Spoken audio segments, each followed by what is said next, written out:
स्वागत है। आज हम स्कंद पुराण के कुछ खास हिस्सों पर थोड़ी गहराई से बात करने वाले हैं। नमस्कार।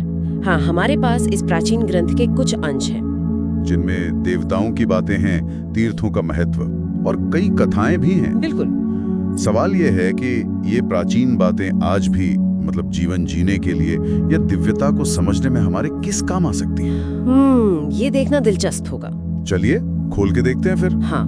तो इन अंशों में सबसे पहले तो भगवान शिव की महिमा वो छाई हुई है। हाँ बिल्कुल, खासकर माहेश्वर और केदार खंडों में। जैसे वो दक्ष यज्ञ वाली कहानी है, सती का आत्मदाह। हाँ, और फिर शिव का वो रौद्र रूप।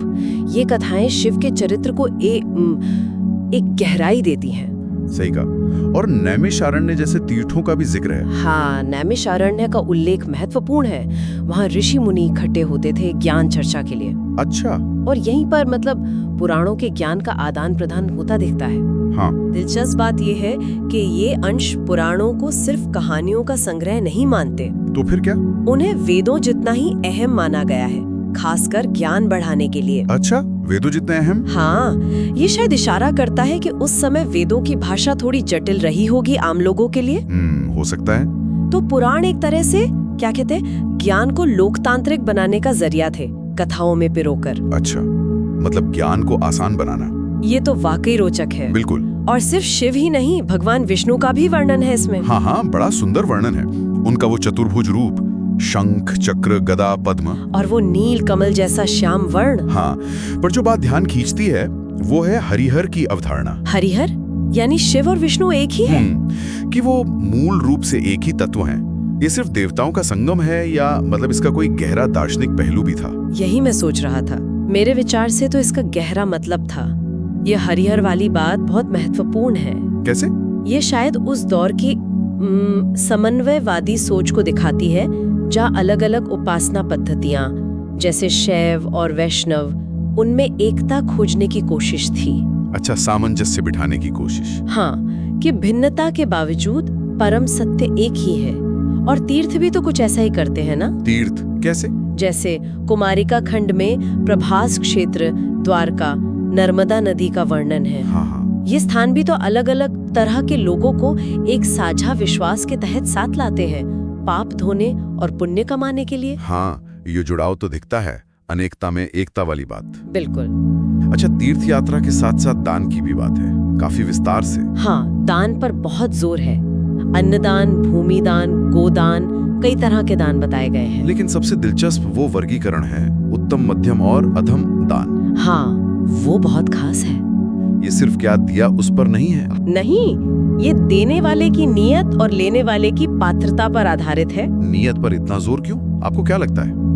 ये नीयत वाली बात बहुत गहरी है। ये इस बात पर जोर देती है कि धार्मिक काम का असली मूल्य बाहरी दिखावे में नहीं है। अच्छा। वो अंदर की भावना में है। शायद ये उस समय समाज में जो सतही धार्मिकता थी उसके खिलाफ एक टिप्पणी भी हो सकता है एक तरह का सुधार। हाँ, एक तरह से ये सोचने पर मजबूर करता है कि सच्ची आध्यात्मिकता क्या है, सिर्फ रस्म निभाना या सचमुच दिल से जुड़ना। सही बात। तो क्रम के पीछे की भावना सबसे अहम है। बिल्कुल। और ये मार्गदर्शन सिर्फ बड़े देवताओं या दान पुण्य तक ही नहीं है शायद। नहीं, और भी है। इन अंशों में काशी, अवंती खंड जैसे हिस्सों की भी झलक है। हाँ, जिनमें कार्तिकेय द्वारा तारकासुर वध की कथा है। अच्छा। या फिर कार्तिक मास के व्रत, तुलसी पूजा, इन सब का महत्व बताया गया है। तो ये सब भी उसी भक्ति, धर्म और कर्म के ताने बाने को और मजबूत करते हैं। एकदम सही कहा। अगर हम उन सब बातों को जोड़कर देखें, देवताओं की कथाएं, तीर्थों का महत्व, दान के नियम, व्रत, पूजा पाठ, तो स्कंद पुराण के ये अंश जीवन जीने का एक, कह सकते हैं, पूरा नक्शा पेश करते हैं। एक मुकम्मल ढांचा। हाँ, बिल्कुल। इनका लक्ष्य साफ लगता है, लोगों को भक्ति, सदाचार और धर्म के रास्ते पर चलाना और अंत में मोक्ष की ओर ले जाना। हाँ, ईश्वर के नाम स्मरण मतलब नाम जपने की महिमा पर भी बार बार जोर दिया गया है। ये भी उसी का हिस्सा है। तो हमने देखा शिव और विष्णु की महिमा, पुराणों की वो ज्ञान को सुलभ बनाने वाली भूमिका। हाँ, हरिहर के रूप में एकता का संदेश, तीर्थ और दान का सामाजिक और आध्यात्मिक महत्व, और कैसे कथाएं और रस्में मिलकर जीवन का मार्गदर्शन करती हैं। हाँ, ये साफ है कि अंश बहुत समृद्ध हैं और उस परंपरा के नजरिए से दिव्यता को समझने। और एक नैतिक उद्देश्यपूर्ण जीवन जीने का एक विस्तृत खाका देते हैं। ये सिर्फ धार्मिक ग्रंथ नहीं बल्कि उस समय के समाज और मूल्यों की भी झलक देते हैं। सही कहा। बिल्कुल, ये अंश निश्चित रूप से भक्ति, कर्तव्य और आध्यात्मिकता पर एक खास नजरिया पेश करते हैं। अब सोचने वाली बात यह है कि हजारों साल पुरानी ये कथाएं, ये मान्यताएं, ये प्रथाएं आज के इस आधुनिक जीवन में किस तरह प्रासंगिक हो सकती हैं, या उनकी व्याख्या आज के संदर्भ में मतलब कैसे की जा सकती है।